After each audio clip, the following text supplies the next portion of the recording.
Gandang umaga po. Happy Sunday po. Welcome sa Lotski 231. Magbibigay lang po ako ng update. Doon po sa naghunt po tayo ng 25 centavos po na BSP series. Yung kulay dilaw po. Ito po, yung naghunt po tayo ng 25 cents. Ganito po. Base po sa aking paghahunt, ito po ang aking mga nakuha na ano. Bali po wala yung 20.06. Meron po siyang 25 centimos po na ano. 2005. Kaso hindi na maganda ang kondisyon. Tapos ang wala po natin 2008. Nas 25 cents. Yan po ang wala natin sa paghahunt po natin nung nakaraang video po natin. Pag po natin na kumpleto yan, ilalagay po natin sa frame. Ito po yung ating pinagpilian, no? Napakarami. At binukod-bukod ko na rin po yung binukod-bukod ko na po. Nilagay ko po sa buti yung kanya-kanyang year. Ito 2002.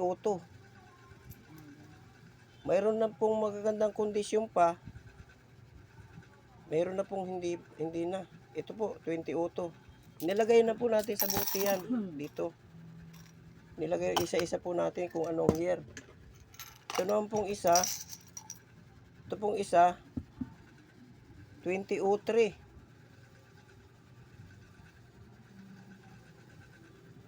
2003. May nakuha po tayo magnetic nito, isa lang. Sa 2003. Binukod-bukod ko na po ang mga bawat year. Ilagay po natin sa buting ganito. Para hindi po tayo malito. At ito naman pong isa 2001. 2001 po. Yan. 2001. May magandang kondisyon pa. May isa kayo merong hindi na. O yan, 21 po lahat ito. Ito pong isa sa buti. Year 2000 po. Yan, hiwa-hiwalay na sila. At ito po yung mga magagandang kondisyon. Base po sa ating pagpipili. Ito po yung mga ano magagandang kondisyon. Hiniwalay ko na po pero iba-ibang year ito. Yung mga uncirculated. Hiniwalay ko na po yung magagandang ano kondisyon.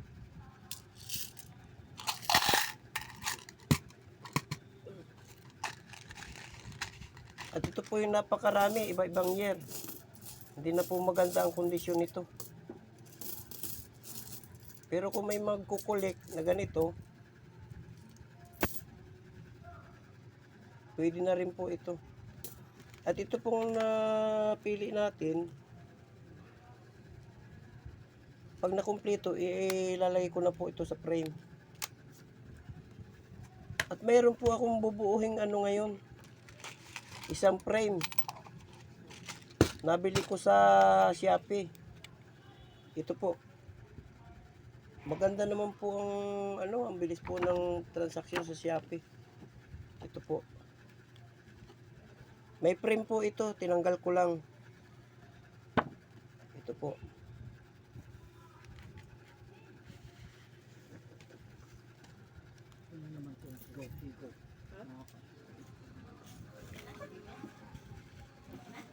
Ang unahin po natin sa frame, ito po English series. 50 centavos. Mayroon na po itong ano sa numista. Ito pong 50 centavos na to. Bangko Sentral ng Pilipinas. Meron na po itong precious na numista. May value na. Bali ito pong hawak natin ay 1964. Mayroon po siyang 79%. Ang uncirculated niya, 95 pesos. Extra fine, 56 pesos. Yan po ang value sa numista. Napakarami po ng ginawa nito, 79%. Ito po.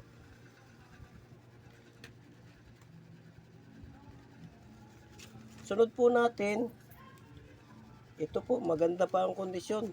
25 centavos. Base po sa talaan ng numista, ang hawak po natin ay 1964. Sa 25 centavos. Mayroon siyang 40%.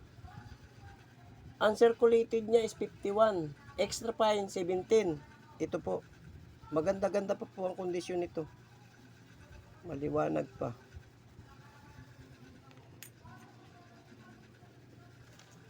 Sunod po natin ay ang 10 centavos. Ito. Yan po ay mga koleksyon ko dati. Binubuo ko na lang ngayon. Nakabili ako ng frame sa sa Shopee. Ang 10 centavos, ang 10 centavos 1963 itong hawak ko. Mayroon siyang 25% sa numista. Ang extra fine 33. Uncirculated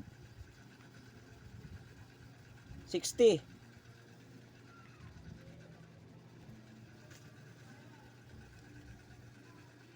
Five centavos. Ang hawak kong year is 1964. Sa 5 centavos. Mayroon siyang 53%. Extra fine 35. Uncirculated 79. May mga price na appraisal na po sa numista ito.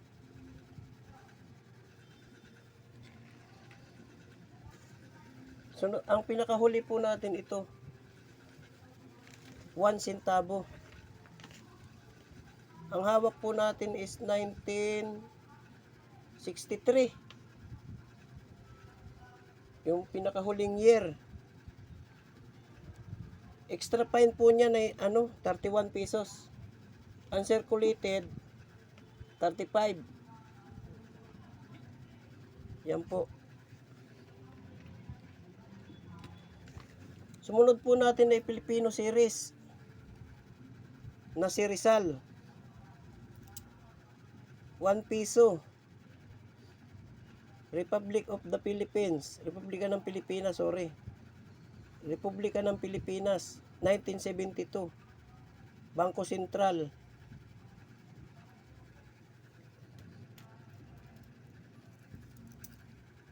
Sunod natin 50 centavos. Ito po. Sunod po natin 25.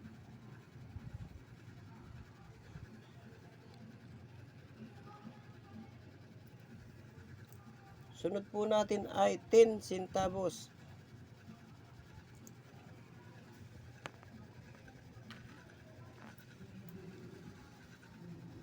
Five centavos.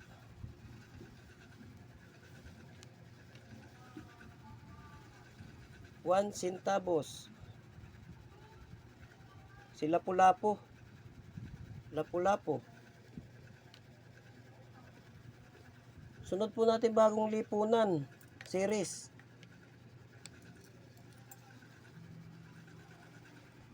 Ito, bagong lipunan. 1975 ang year. Republika ng Pilipinas, 5 peso.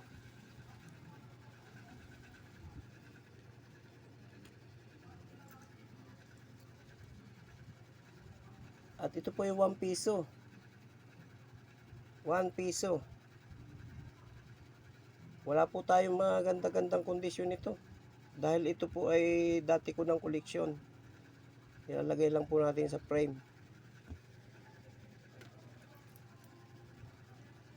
Sunod po ito, 25. Ganun din po, bagong lipunan, Republika ng Pilipinas.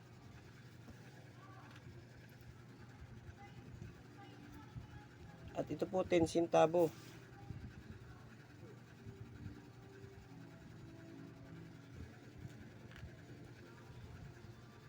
Next po natin, 5 centavos.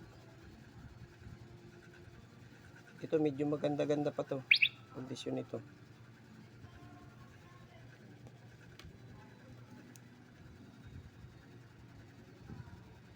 Sunod po natin, 1 centavo. Ito po. Si Lapu-Lapu rin din po ito. Lapu-Lapu. Sunod natin, Flora and Fauna series ng ating pong pinagkakabuhayan po ng mga Pilipino. Ito po ang ating coconut. Marami po ang naghahanap buhay dyan sa ano na yan, 2 pesos po. Sunod po natin ay ang ating kalabaw, panghanap buhay din po ito ng mga Pilipino. Ito po, yan, kalabaw.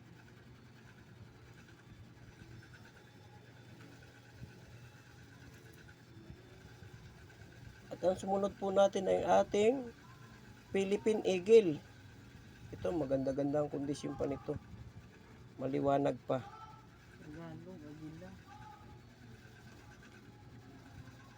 Philippine Eagle po. Only one in the Philippines. Philippine Eagle.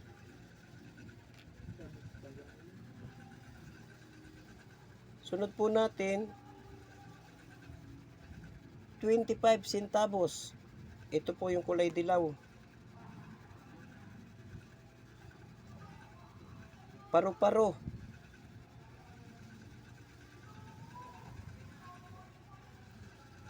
Paru-paro.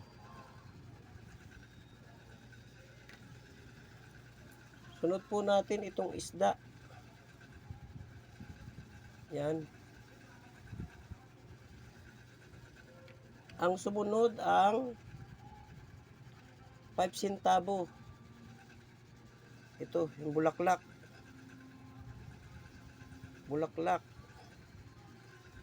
Bali, wala po tayo nito. Wala po tayo nitong isa. 1 centavo. Wala. Hindi pa po ako nakakuha niya. Lipat na po tayo sa Improve Flora and Fauna series. Sorry. Ito po 5 pesos. Medyo pwede na rin ang kondisyon. Makintab pa naman siya, oh. Ibaliktad na po natin dito ang paglalagay, hindi na po yung ano. Tapos ito po yung nyog, coconut. Baliktad na po ilalagay ko kasi sa Flora and Fauna series mayroon na pong ano. Ito po yung Improve series. Kalabaw.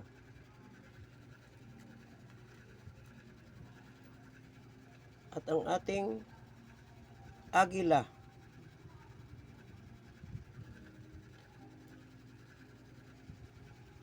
Ang paru-paro. Maliit. Ayan po ang aking frame na binuo. Subalit mayroon pa pong kulang na isa. 1 centavo po na Flora and Fauna series. Yan po ang kulang. Yan po, bibilihin ko na po yan. Marami naman po nagbibinta rito sa lugar namin ng mga coins. Mabibili ko na po yan. Collection lang. Ito po ay koleksyon ko lang sa mga ano.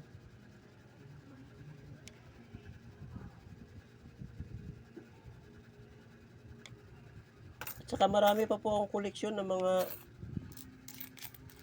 old coins dito, yung mga foreign coins. Ayan po, marami po akong koleksyon. Nandito pa po sa album. Ito po, mayroon po tayong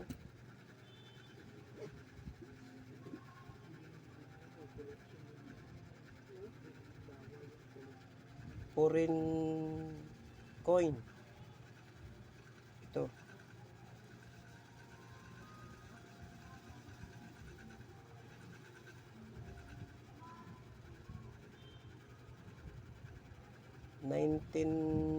Ano to eh?